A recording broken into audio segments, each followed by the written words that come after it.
You'll be able to tell your kids about how the US dollar was once the strongest currency in the world and you were there to watch it fall into ruin. You'll be able to explain to your kids that it was all self-inflicted, how arrogance, greed, and bullying led to the collapse. We'll get to that part of the story in a minute. But first, you'll also be able to tell your kids that you were there when they took away paper dollars and coins in favor of a US digital currency.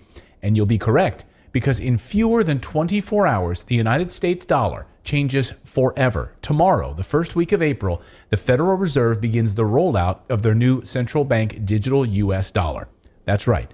It's called the FedNow program, and it's going to replace your paper currency. Not overnight, but it's moving in that direction. And it will move the United States to a cashless society, a surveillance state where every transaction will be tracked and cataloged, where, as the Fed describes it, money that's in your account can even expire and become unusable. That's right, just like that Red Lobster gift card that you never used. One day you go and try to buy some popcorn shrimp and some Cheddar Bay biscuits, and the gift card doesn't even work anymore. Gone. You can read how the Fed plans to use the expiring money right on the Fed's website. China's already doing it. We already have a template for it. And many U.S. government museums, national parks, historical sites are no longer accepting paper dollars. Many of you have emailed me about this. You've tried to go and actually use dollars at different locations. Sorry, we don't accept cash. Want to go visit the Wright Brothers Museum?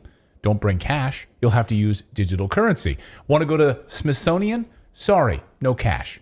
How about Mount Rainier National Park? Sorry, no cash allowed. We only accept digital. And many American businesses have already gone cashless as well. They'll pretend it's all about convenience, but really, it's all about control. The brilliant Catherine Austin Fitts recently described what going cashless would do to all of us. The reality, as the financial system gets more controlling and more invasive, it's a little bit like bringing up a corral around us. And CBDCs, central bank digital currencies, and vaccine passports or digital IDs are sort of the last shutting of the gate. It's hard for many people to imagine the risks here because we're so used to living with financial transaction freedom, and we don't understand that when this gate closes on us, we literally will be sitting in a system where the central banks believe that our assets belong to them, and they can dictate where we can spend money and what we can spend money on. It's frightening, and she's 100% correct. But that's only part of the story, and perhaps that's the smallest part of the story, if you can believe that. Now to the elephant in the room and the larger reasons we're seeing the decline of the US dollar. But first, I decided to go sophisticated for today's video. I could have kept it super simple, but instead we need to talk about some specific details, and you are a very smart audience that will watch this video until the end. So we're going to go sophisticated today, okay? Let's do it. And for that, let me tell you a story. Let me start here. Back in 2014, the country of Russia annexed the territory of Crimea. We're not going to get into why they did it. You're a smart audience. You probably already know why they did it. But what we're going to do is look at what happened next. Now, the United States and Western allies then slapped massive sanctions on Russia. Then the value of the Russian ruble went down. But then something remarkable started to happen. And this is perhaps the beginning of the end of the US dollar. You can pinpoint the moment. Here's what happened. As the ruble started to decline, Russia was then forced to ramp up production of just about everything that they produce, from oil to lithium to silver to uranium, for nuclear fuel, natural gas. They kicked everything into high gear, became self-sufficient, became the dominant exporter of many of these minerals in every category. Want uranium for your nuclear reactors? You're probably going to be buying it from Russia. In fact, the United States currently buys almost all of its uranium from Russia.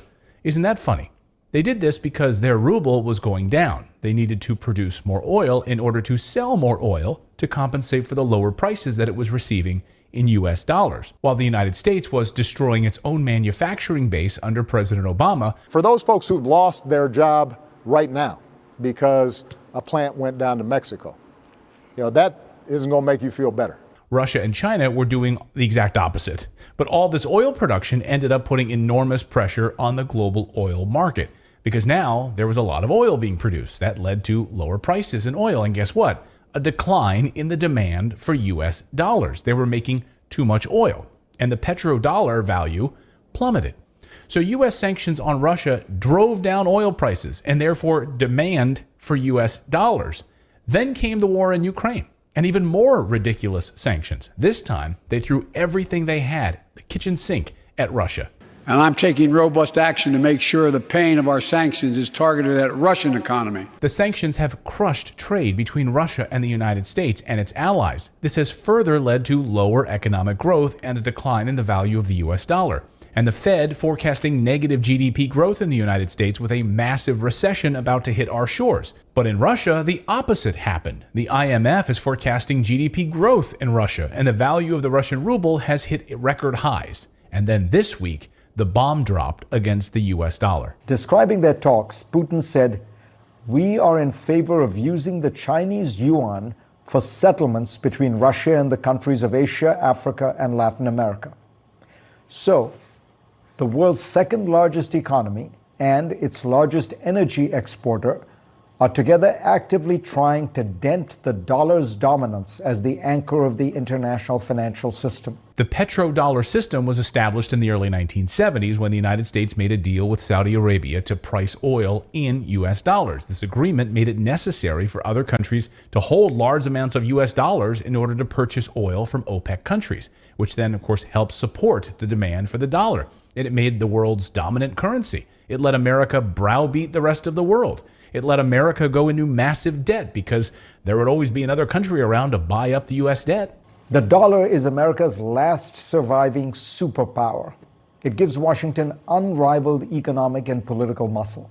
It can slap sanctions on countries unilaterally, which frees that country out of large parts of the world economy. And Washington can spend freely, certain that its debt will be bought up by the rest of the world. Well, that's all changing right before our eyes. The United States has been using its control over the dollar to weaponize its economic power, using sanctions and other measures to pressure other countries to comply with its foreign policy goals. The sanctions show just how desperate the United States is to try to replace dependence on Russia and China for all of our minerals and manufacturing. We are sitting on mountains of uranium, lithium, gold, oil, and yet we don't have the infrastructure to pull it out of the ground anymore. We only have one active lithium mine in the United States, and we're about to double the amount of electric cars driving on American roads. The Biden administration is throwing billions of dollars at companies to build charging stations, solar panel parking lots, you name it. Anything in the renewable space is getting massive billions of dollars in government grants. And that's because millions more EVs are coming out, but we have to rely on China and Russia to make it happen. It's crazy. Yesterday, the head of the European Commission, Ursula von der Leyen, admitted the truth about our reliance on China and Russia for minerals and resources. It was actually a pretty big admission moment for her. We know this is an era where we rely on one single supplier, China.